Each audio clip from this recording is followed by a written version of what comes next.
Hello दोस्तों, तो हमने नेक्स्ट क्लास में कार्बोहाइड्रेट्स टॉपिक तक पढ़ा था। तो आज हम उसके आगे से टॉपिक स्टार्ट करते हैं प्रोटीन से। तो बताइए, प्रोटीन क्या जीव के लिए, मनुष्य के लिए या फिर जीव जंतु के लिए, जंतुओं के लिए आवश्यक है?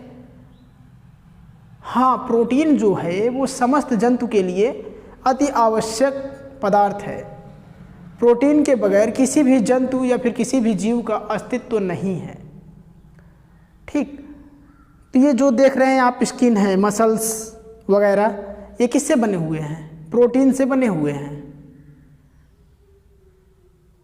प्रोटीन, जिस तरीके से कार्बोहाइड्रेट से हमें एनर्जी प्राप्त होती है, उसी तरीके से प्रोटीन से भी हमें एनर्जी प्राप्त होती है। ठीक, तो आप हेडिंग डालेंगे प्रोटीन। ठीक, तो प्रोटीन में लिखिए भोज्य पदार्थ में, इसके तो ये हेडिंग डालने के बाद इसमें लिखिए भोज्य पदार्थ में पाए जाने वाला ऐसा कार्बनिक रासायनिक पदार्थ जिसमें अमीनो समूह और कार्बोक्सिलिक समूह पाए जाते हैं, उसे हम प्रोटीन कहते हैं। इसका रासायनिक सूत्र या फिर इसका सामान्य सूत्र,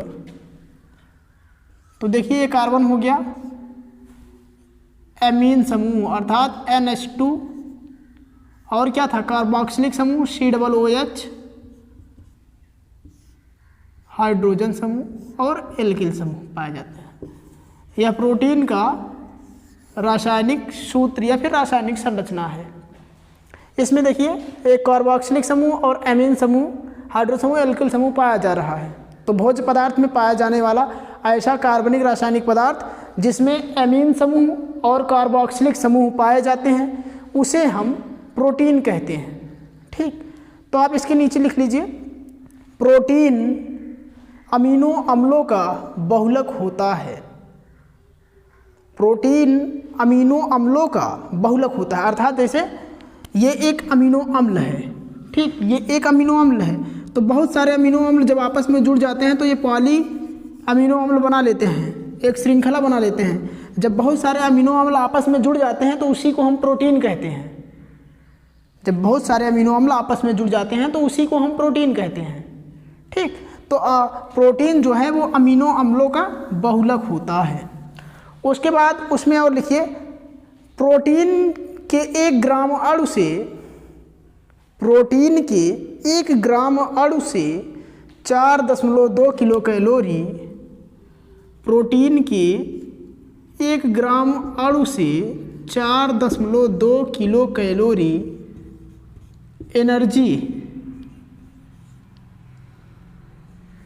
एनर्जी प्राप्त होती है। तो देख लीजिए, इसके 1 ग्राम अणु से 4.2 किलो कैलोरी ऊर्जा हमें प्राप्त हो रही है। ठीक,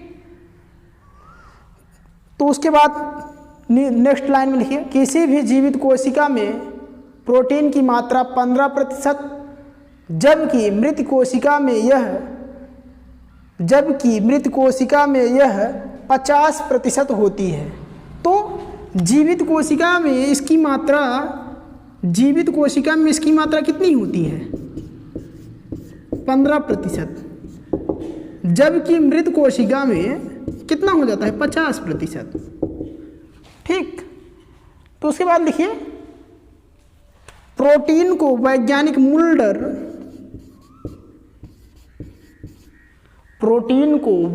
मूल्डर तथा इसका नामकरण बर्जीलियस नामक वैज्ञानिक ने किया था। तथा इसका नामकरण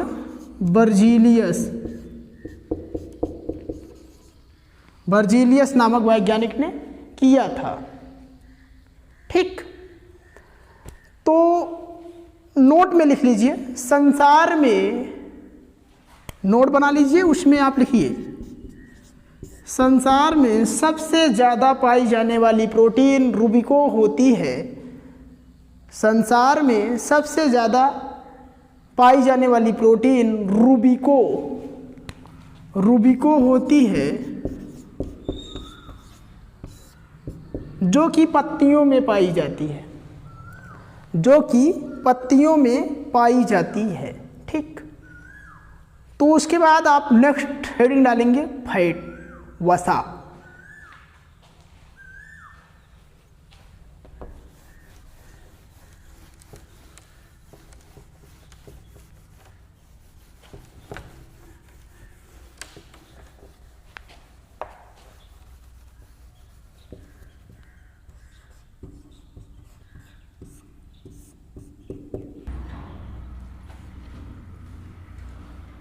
तो आप लिख लिए वसा।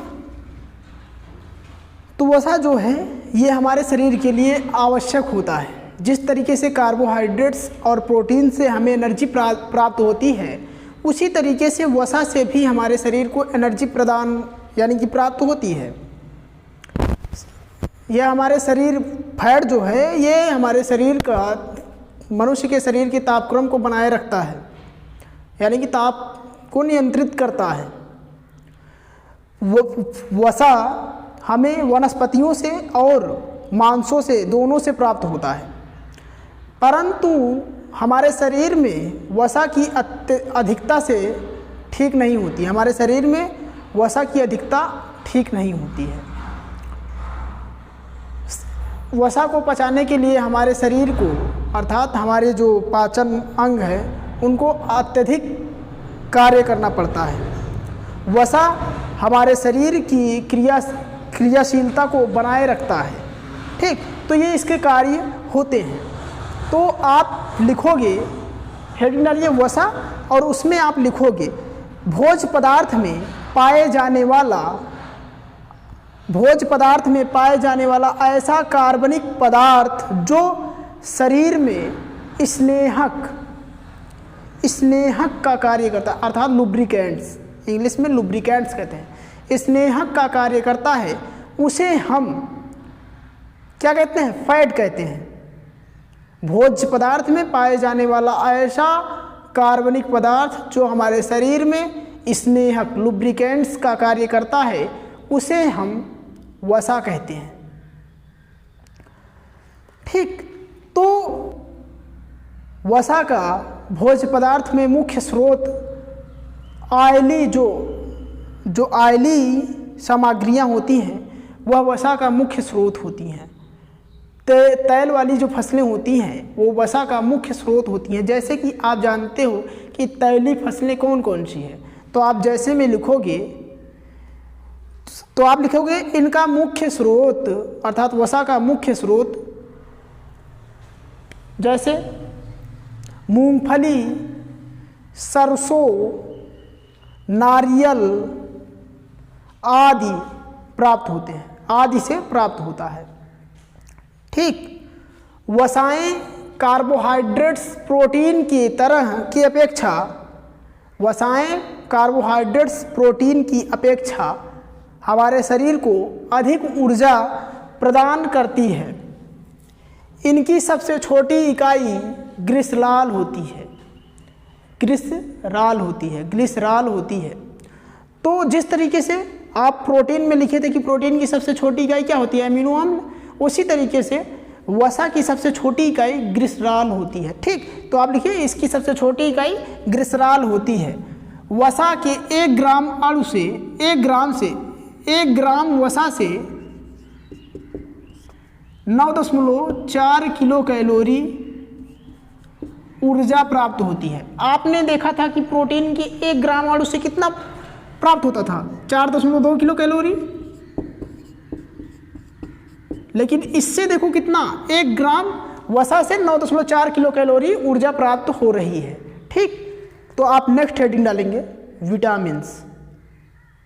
तो विटामिन हेडिंग डालने से पहले प्रोटीन की कमी से, ये लिख लीजिए, प्रोटीन की कमी से हमारे शरीर में मैरमस, कुपोषण, क्वासिकोर रोग हो जाता है।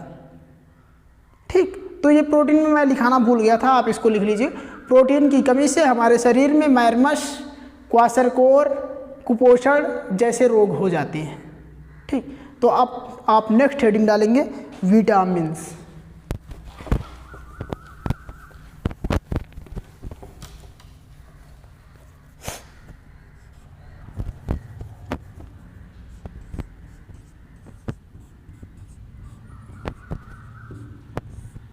तो अब आप नेक्स्ट हेडिंग डालेंगे विटामिन। तो अब आप ये बताइए विटामिन्स क्या होते हैं। तो आप विटामिन्स में लिखोगे कि यह भी एक कार्बनिक रासायनिक पदार्थ है, यह भी एक रासायनिक कार्बनिक पदार्थ हैं जिनकी आवश्यकता शरीर में बहुत कम होती है, लेकिन कम या अनुपस्थित होने से शरीर में विभिन्न रोग उत्पन्न हो जाते हैं। तो आप लिखोगे कि एनाइलूमिन नामक वैज्ञानिक ने विटामिन की खोज 1880 में किया था, परंतु विटामिन्स का क्लासिफिकेशन अर्थात वर्गीकरण फंक नामक वैज्ञानिक ने 1911 में किया। तो आप देखो कि फंक का नाम अत्यधिक हम लोग सुनते हैं। ये भी कहा जाता है कि विटामिन्स की खोज किसने की थी, तो आप कह देते हो कि विटामिन्स की खोज फंक ने की थी, परंतु विटामिन्स की खोज फंक ने नहीं, एनाइलूमिन ने की थी, वो भी 1880 में। फंक ने उसका क्लासिफिकेशन किया था, वर्गीकरण किया था। ठीक, तो अब आप एनाइलूमिन बताओगे तो आप लिखिए घुलनशीलता के आधार पर विटामिन्स को 2 भागों में बांटा जाता है, यानी कि सॉल्बिलिटी के आधार पर विटामिन्स को 2 भागों में बांटा गया है। घुलनशीलता आप लिखोगे घुलनशीलता के आधार पर विटामिन्स को 2 भागों में बांटा गया है। पहला है फैट सॉल्युबल विटामिन्स, पहला है फैट सॉल्युबल विटामिन्स अर्थात वसा में घुलनशील विटामिन, वसा में घुलनशील विटामिन।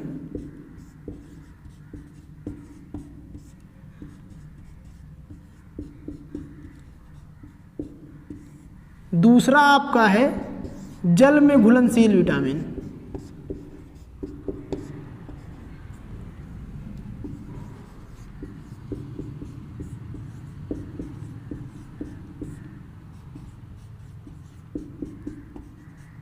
ठीक, तो अब देखो जल में घुलनशील विटामिन BC,